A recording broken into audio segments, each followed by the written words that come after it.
ସକାଳ ହେଲେ ସମସ୍ତଙ୍କର ଦିନ ଆରମ୍ଭ ହୁଏ, କିନ୍ତୁ ଗୋଟେ ଗୃହିଣୀର ଦିନ ଟିକେ ଆଗରୁ ଆରମ୍ଭ ହୋଇଯାଇଥାଏ। ସକାଳୁ ଉଠି ଗରମ ପାଣି ପିଇକି ଟିକେ ବାହାରକୁ ଗଲି, ଦେଖିଲି ବର୍ଷା ପାଗ କରିଛି। ତାପରେ ଆସିକି ମୁଁ ଆଲମଣ୍ଡ ଛଡ଼େଇବାରେ ଲାଗି ପଡ଼ିଲି। ସ୍ୱାମୀଙ୍କୁ ଖାଇବା ପାଇଁ ଦେଇଦେଲି। ସ୍ୱାମୀ ଖାଇସାରିଲା ପରେ ମୁଁ ଗଲି ଟିକେ ଗାଧେଇ ପଡ଼ିଲି। ଆଜି ଟିକେ ଥଣ୍ଡା ପାଗ ହେଇଥିବାରୁ ମୋତେ ଶାଢ଼ୀ ପିନ୍ଧିବା ପାଇଁ ଇଚ୍ଛା ହେଲା। ତାପରେ ଠାକୁର ପୂଜା କଲି। ଠାକୁର ପୂଜା ସରିଲା ପରେ ହଜବେଣ୍ଡକୁ ଆଜି ପିଠା ଖାଇବା ପାଇଁ ଇଚ୍ଛା ହେଲା। ତାଙ୍କ ଇଚ୍ଛାକୁ ସମ୍ମାନ ଦେଇ ମୁଁ ପିଠା ବନେଇବାରେ ଲାଗି ପଡ଼ିଲି। ଯେମିତି ପିଠା ହେବା କଥା ଆଜି ପରଫେକ୍ଟ ସେମିତି ହେଲା। ମୋତେ କିନ୍ତୁ ଡର ଲାଗୁଥିଲା ଯେ ହେବ କି ନ ହେବ, କିନ୍ତୁ ପରଫେକ୍ଟ ପିଠା ହେଲା। ପିଠାରେ ଦେଖିବା ପାଇଁ ବି ବହୁତ ସୁନ୍ଦର, ଆଉ ସ୍ୱାମୀ ଖାଇକି ବି ବହୁତ ଖୁସି ହେଲେ। ଯାହା ହଉ ଭଲ ପିଠା ହେଇଥିଲା। ଆଉ ମୁଁ ଏପଟେ ମୋର ଛତୁଆ ଟିକେ ଗୁଳେଇକି ଖାଇଦେଲି। ତାପରେ ମୁଁ ରୋଷେଇବାସ କାମରେ ଲାଗି ପଡ଼ିଲି। ଆଜି ଯେହେତୁ କାଙ୍କଡ଼ ଭଜା ହେବ, ସେଇଥିପାଇଁ କାଙ୍କଡ଼କୁ କାଟିକୁଟା ରଖିଦେଲି।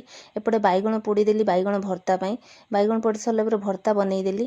ବାହାରେ ସୁନ୍ଦର ପାଗ କରିଥିଲା, ସେଇଥିପାଇଁ ବହୁତ ଭଲ ଲାଗୁଥିଲା। ତାପରେ ମୁଁ ଟିକେ ମୋର ବ୍ଲାଉଜ କାଟିଦେଲି। ଆପଣମାନଙ୍କୁ ଯଦି ମୋର ମିନି ବ୍ଲଗ୍ ଭଲ ଲାଗିଛି, ଲାଇକ୍, କମେଣ୍ଟ, ସେୟାର ଆଉ ସବସ୍କ୍ରାଇବ୍ ନିଶ୍ଚୟ କରିବେ। ରହିଲି ସାଙ୍ଗମାନେ।